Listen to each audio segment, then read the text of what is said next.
Let's go straight across now to the Swaraj Abhiyan.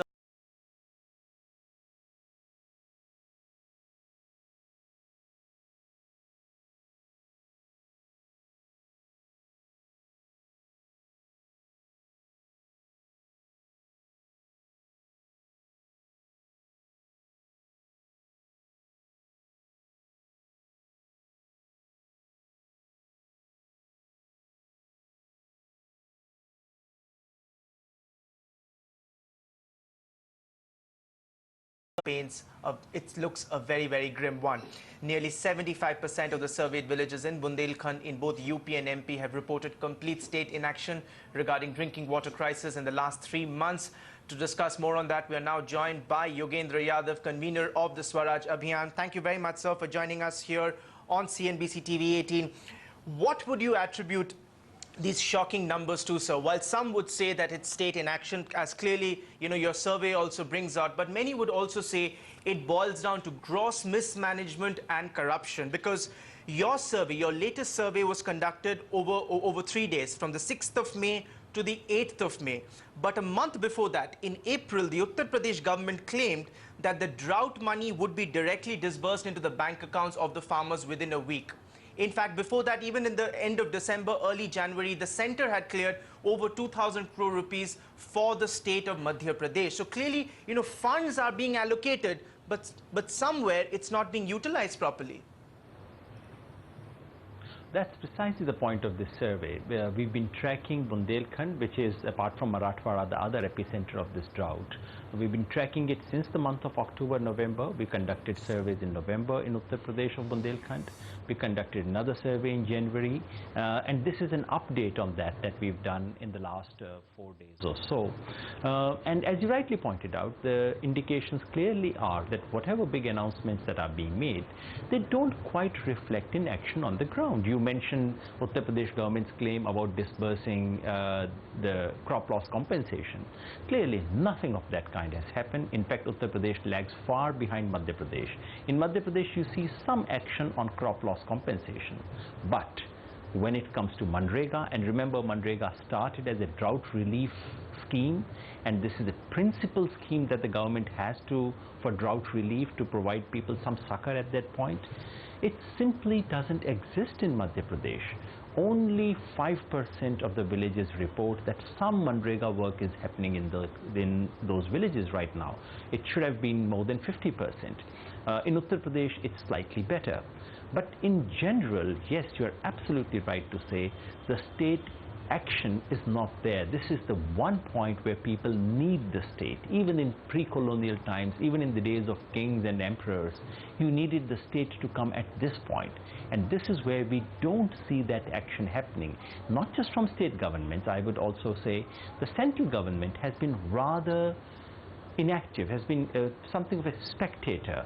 It's none of our responsibility. These are things they said in the Supreme Court. This is not our responsibility. Our job is just to write letters, to give them directions, possibly provide some funds. After that, it's their responsibility. We can't do very much. And this attitude, unfortunately, of the central and state governments is responsible. Mr. Yadav, sir, allow me to comment exactly on that point. I mean, where does the buck really stop? Because if you go by all the demands that different states are making, Maharashtra wants a release of over 9,000 crore rupees. Karnataka has asked for over 12,000 crore rupees. UP says it needed at least another 11,000 crore rupees for drought relief. So is the problem really money, or I mean, is it actually about execution? And if it is about execution, which is what your data and survey seems to suggest, then where does the buck stop? I mean, what is it that will actually bring in relief at the ground level? It's both. The problem is money as well. As you can see in Manrega, the real problem has been bottleneck from the center. The center has simply squeezed this Manrega scheme of funds, which we can conclusively demonstrated. That is indeed a problem.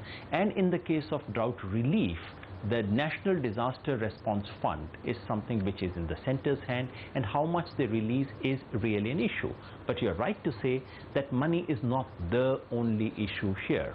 After you have these big declarations coming from different state governments that this is what they've done, it doesn't reach there. Now, repairing hand pumps does not require much money, but as our survey shows, about 3/4 of the villages are saying no hand pump repair took place in the last 3 months. Now that's something which is really shocking. I mean, this is a pity. If this country which can send things to Mars, if we can't even repair hand pumps, and remember, hand pump is the principal source of drinking water for most of these villages. Absolutely, sir. In fact, those indeed, I mean, the fact that, you've brought out that how a majority of the villages where you've surveyed, especially in a state like MP, that they have less than 2 hand pumps is indeed something that, that we need to really wake up, stand up and take notice of.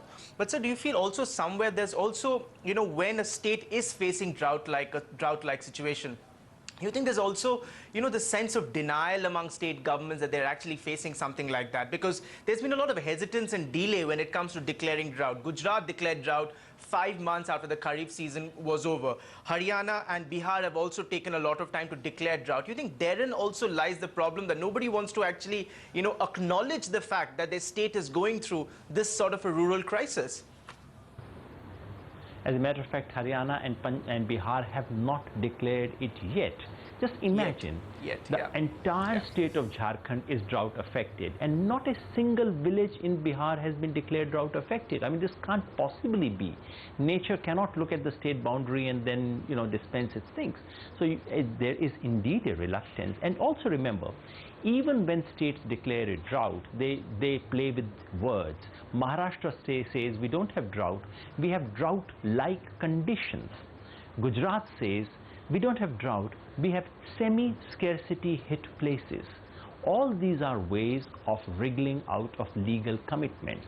The fact is, once you say we have a drought, the farmers and the people in villages are entitled to. Why would they do that? And this is what the states don't want. Because they want to avoid entitlement. Entitlement would cost money. It costs money. It's as simple as that. Once you say there's a drought, then there's a pressure on you to give some kinds of concessions. Concessions could relate to revenue, concessions could relate to some of the loans, some kind of restructuring of loans. And this is what the state finance ministers don't want. So Mr. Yadav, in general, I think the overall, Mr. Yadav, sir, completely get your point that we don't want to acknowledge that there is a problem. And before you acknowledge it, how will you ever start working towards a solution? But, we want to wrap by asking you for solutions. I know you're doing more padyatras. I think there's one planned from Marathwada to Bundelkhand later this month itself. Your perhaps straight 2 or 3 point suggestions that you'd like to make to state governments, of course, to the center to release money as quickly as possible, but the direct hits that need to be delivered by state governments to ensure that people who need help actually get help. One simple thing.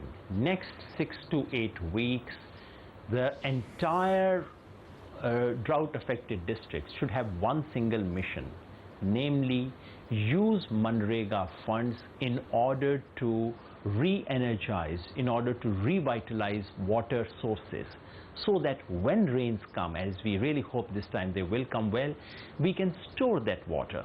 So it will provide employment. It will also regenerate our water resources so that we can preserve it, and it will help agriculture. That should be the one-point agenda. Second, state governments must have political courage to say no to wasteful use of water. And when I say wasteful, I don't have just IPL in mind. It is in diversion for industrial purposes, diversion for crops which are not necessary, diversion for all kinds of entertainment, luxury things. Remember, this happens all over the world. This happens in California, this happens in Australia. You say, we are in water emergency. We cannot afford water for any of these luxuries. You have to do that. And please, let's focus attention on cattle. There is a cattle famine. There is not yet a famine for human beings. We should be careful about starvation reports and so on. But there is a cattle famine, and the easiest thing would be to open cattle depots or cattle camps, as has been done in Maharashtra. That needs to be done on an emergency basis. Otherwise, we have widespread reports of cattle deaths. And I think instead of all those big discussions on cow slaughter on television, if we were to focus on saving the cattle right now, that is one of the biggest things we can do. These are the 2 or 3 immediate emergency steps that can be taken. That's nicely put there, Mr. Yadav. Just allow me to ask you one final question there, because, I am curious. You're a well-known psephologist. People, anyone would say that in times like this, it would be a political suicide for parties and governments not to do something. The well-known theory of Amartya Sen that India has not seen a famine like the one we saw in Bengal in the early 1940s is because we are a democracy, because no party would want to be seen as not doing enough to avert a rural crisis. In such a situation, why this apathy? What explains this apathy and inaction, sir? You said something very critical. No party would like to be seen. Seeing is important. Doing is not necessarily all that important. And parties, politicians, they are smart people. They have realized that there is a distance between doing and seeing. And your television screen is very important. So for the 5 months when the drought was taking place and was not being reported on television, our political class just slept through. For the last 1 month, now that television has started reporting drought, thanks to IPL, and therefore I hold no grudge against those who wanted to stop those matches. Now the political class has woken up. Now things are beginning to happen. I really wish something like this happened in the month of September. All those meetings, memoranda and messages that are going out now needed to be sent in the month of September and October. And yes, about Amartya Sen, you're right.